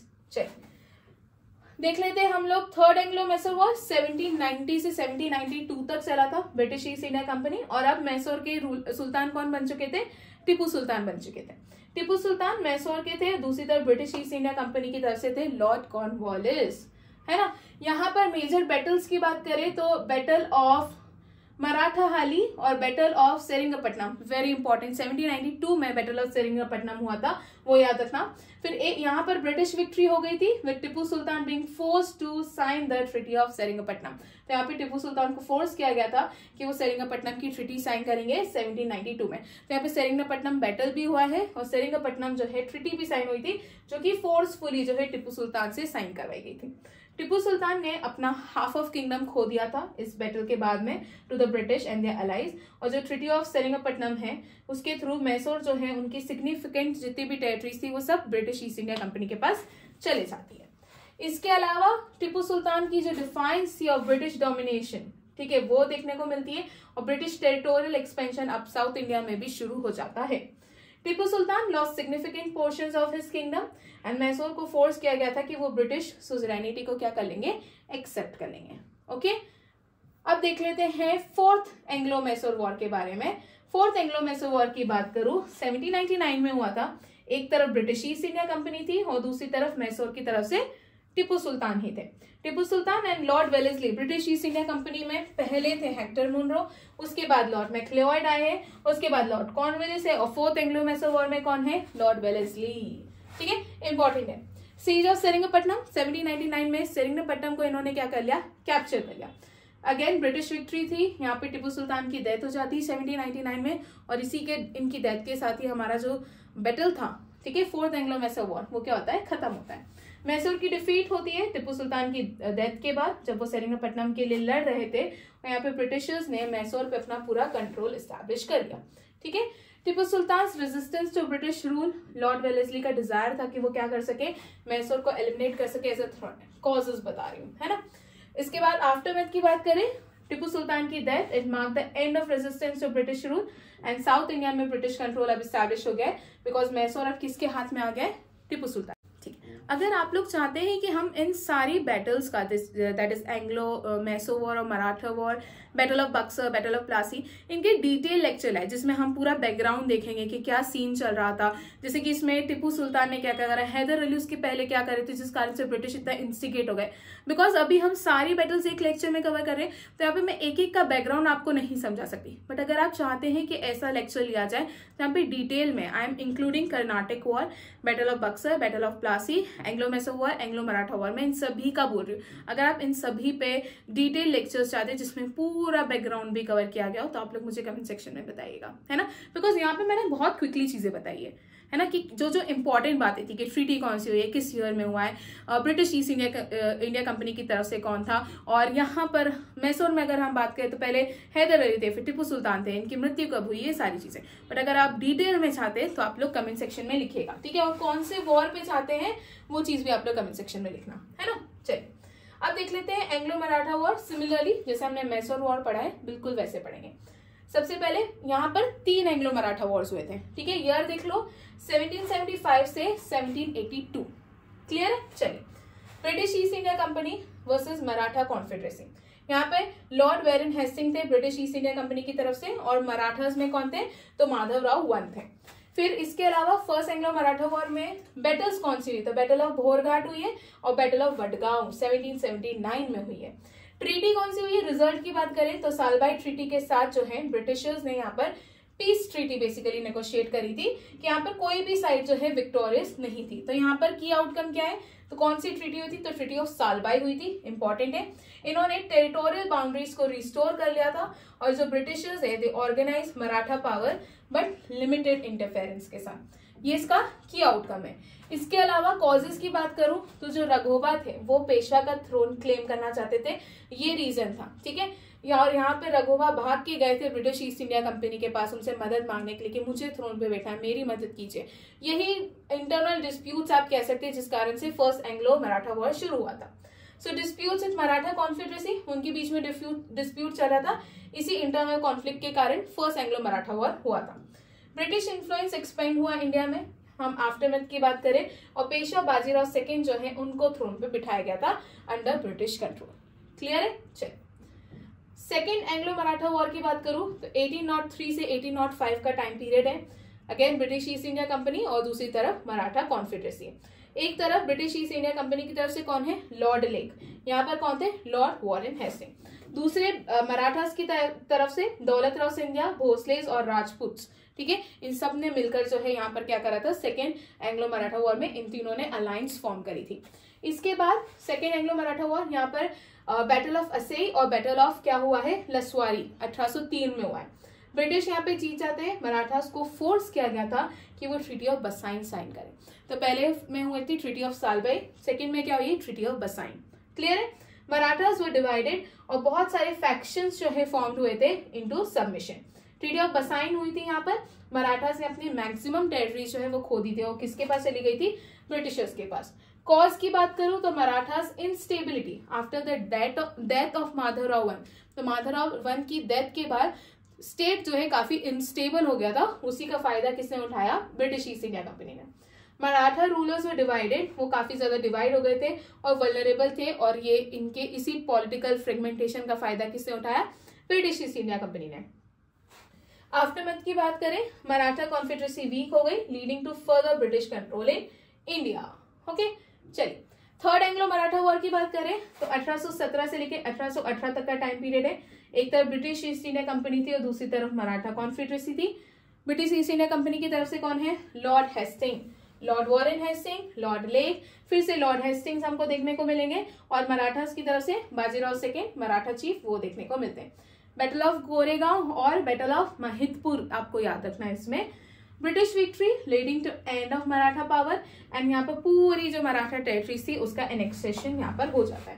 तो यहाँ पर ब्रिटिशर्स ने मराठा फोर्सेस को डिसाइसिवली डिफीट करा था, leading to downfall of Maratha confederacy. और ये सब किसके कंट्रोल के अंदर आ गए थे? अब ब्रिटिश ईस्ट इंडिया कंपनी के कंट्रोल के अंदर आ गए थे। और यहाँ पर बाजीराव सेकेंड जो है ही एक्साइल्ड, ठीक है। बाजीराव सेकेंड का loss of power and need for British support, ठीक है, ये सबसे बड़ा कारण माना जाता है। हम पढ़ रहे हैं कॉजेज क्या थे, ठीक है, इनका ये थर्ड एंग्लो मराठा वॉर होने के। तो वो था कि बाजीराव सेकेंड जो है उनको ब्रिटिश सपोर्ट चाहिए था ताकि वो अपने पावर फिर से एक्वायर कर सके। Maratha chiefs resistance to British influence, एक ये भी रीजन है। इसके बाद आफ्टरमैथ की अगर मैं बात करूं तो मराठा पावर इफेक्टिवली अब टूट चुका था और ब्रिटिश रूल को एक सही मौका मिला फायदा उठाने का। तो यहाँ पर उन्होंने मराठा टेरिटरीज को कॉन्कर करके ब्रिटिश रूल का एक्सपेंशन करा। Peshwa Bajirao second exile 1808 mark the formal end of Maratha sovereignty. Clear है? इसी के साथ हमारा लेक्चर खत्म नहीं हुआ, अभी ट्रीटीज देख ले एक और बार quickly. Treaties first Anglo Maratha war में ट्रीटी ऑफ सालबाई हुई थी, सेकंड में ट्रीटी ऑफ बसाइन और थर्ड में हुई थी ट्रीटी ऑफ पुणे 1818 में हुई थी, ठीक है। आफ्टरमैथ के इम्पैक्ट की अगर मैं बात करूं तो मराठास यहाँ पर सिर्फ एक पपेट बन के रह गए ब्रिटिश कंट्रोल के अंदर, यहाँ पे पूरा ब्रिटिश डोमिनेंस जो है अचीव हो गया था इंडिया में। ओके, चलिए इसी के साथ हमारा लेक्चर खत्म हो गया है। सो आई होप सारी चीजें आप लोगों को समझ आई होगी एंड कोई डाउट नहीं होगा। अगर कोई भी डाउट है तो आप लोग मुझसे कहाँ पूछेंगे? कमेंट सेक्शन में, ठीक है। अगर आप और कोई बैटल्स के बारे में जानना चाहते हैं तो उन बैटल्स को भी कमेंट सेक्शन में लिख दीजिएगा। मेरा एक सा पर्सनल व्यू है कि हम एक बार जितने भी ये वाले वॉर्स है ना, Anglo Mysore war, Maratha war, modern history वाले जो वॉर है, उन पे एक शॉर्ट लेक्चर्स लेकर आते हैं। अगर आप इस चीज से एग्री करते हैं तो आप लोग मुझे कमेंट सेक्शन में बताइएगा, ठीक है। चलिए इसी के साथ हमारा आज का लेक्चर खत्म करते हैं। थैंक यू सो मच, मिलते हैं नेक्स्ट लेक्चर में।